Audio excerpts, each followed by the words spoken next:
Assalamualaikum warahmatullahi wabarakatuh. Perkenalkan, saya Sigit Iskandar Pamungkas, mahasiswa S1 PJJ Manajemen Universitas Cyber Asia. Pada kesempatan ini, saya akan membahas strategi Indonesia dalam menghadapi middle income trap melalui tiga instrumen utama, yaitu kebijakan fiskal, kebijakan moneter, dan pengelolaan utang luar negeri. Topik ini menarik karena Indonesia memiliki target menjadi negara maju pada tahun 2045.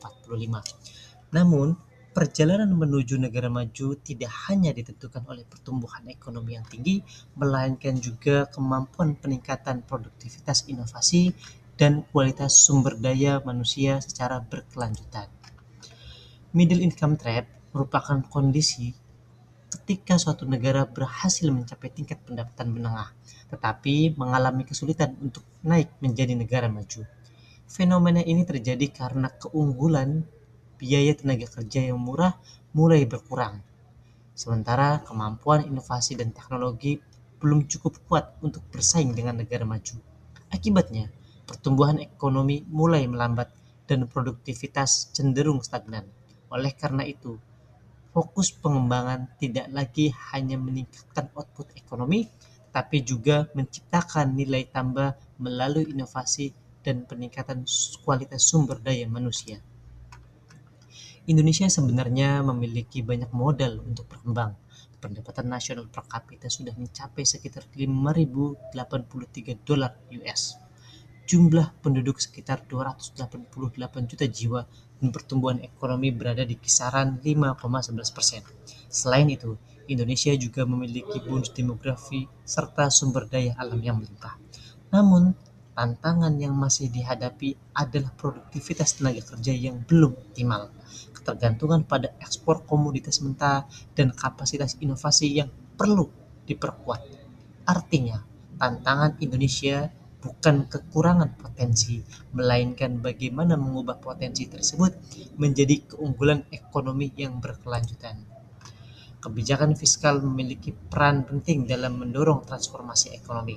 Melalui APBN, pemerintah dapat mengarahkan investasi pada sektor-sektor strategis seperti pendidikan, kesehatan, infrastruktur, hilirisasi industri, dan pengembangan ekonomi digital.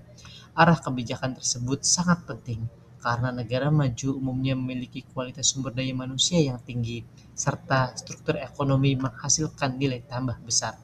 Karena itu, efektivitas kebijakan fiskal tidak hanya diukur dari besarnya anggaran, tetapi juga dampaknya terhadap produktivitas dan daya saing nasional. Investasi pada pendidikan dan infrastruktur merupakan investasi jangka panjang. Pendidikan meningkatkan kualitas tenaga kerja, sedangkan infrastruktur memperlancar aktivitas ekonomi dan menurunkan biaya logistik. Ketika kualitas SDM meningkat dan biaya ekonomi menurun, produktivitas akan meningkat. Peningkatan produktivitas inilah yang pada akhirnya mendorong kenaikan pendapatan masyarakat dan memperkuat posisi Indonesia dalam persaingan global. Selain pertumbuhan, stabilitas ekonomi juga menjadi faktor yang sangat penting. Peran tersebut dijalankan oleh Bank Indonesia melalui pengendalian inflasi, stabilisasi nilai tukar, serta pengawasan sistem keuangan. Stabilitas memberikan kepastian bagi dunia usaha dalam melakukan investasi dan ekspansi bisnis. Tanpa stabilitas ekonomi, investasi akan cenderung tertahan karena meningkatnya risiko dan ketidakpastian. Kondisi moneter Indonesia saat ini relatif terjaga. Inflasi berada di kisaran 1,57% pada tahun 2024 dan sekitar 2,92% pada tahun 2025, sehingga masih berada dalam rentang sasaran Bank Indonesia. Di sisi lain, kredit perbankan tumbuh sekitar 9,69% secara tahunan. Kondisi ini menunjukkan bahwa aktivitas ekonomi masih berkembang, sementara stabilitas harga dapat dikendalikan. Keseimbangan antara pertumbuhan dan stabilitas merupakan fondasi penting bagi pembangunan ekonomi jangka panjang. Utang luar negeri seringkali dipersepsikan negatif, padahal dalam praktiknya hampir semua negara menggunakan utang sebagai instrumen pembangunan. Hal yang lebih penting bukan jumlah utangnya, melainkan bagaimana dana tersebut dimanfaatkan. Saat ini, rasio utang Indonesia berada di kisaran 40,46% terhadap PDB masih berada di bawah batas 60% yang telah ditetapkan oleh pemerintah. Apabila digunakan untuk pembangunan infrastruktur, pendidikan, energi, dan transformasi industri, utang dapat mempercepat pertumbuhan ekonomi sekaligus meningkatkan kapasitas nasional.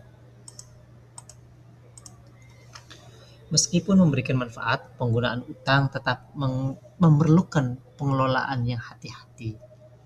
Terdapat risiko pembayaran bunga, fluktualisasi nilai tukar, serta ketidakpastian ekonomi global.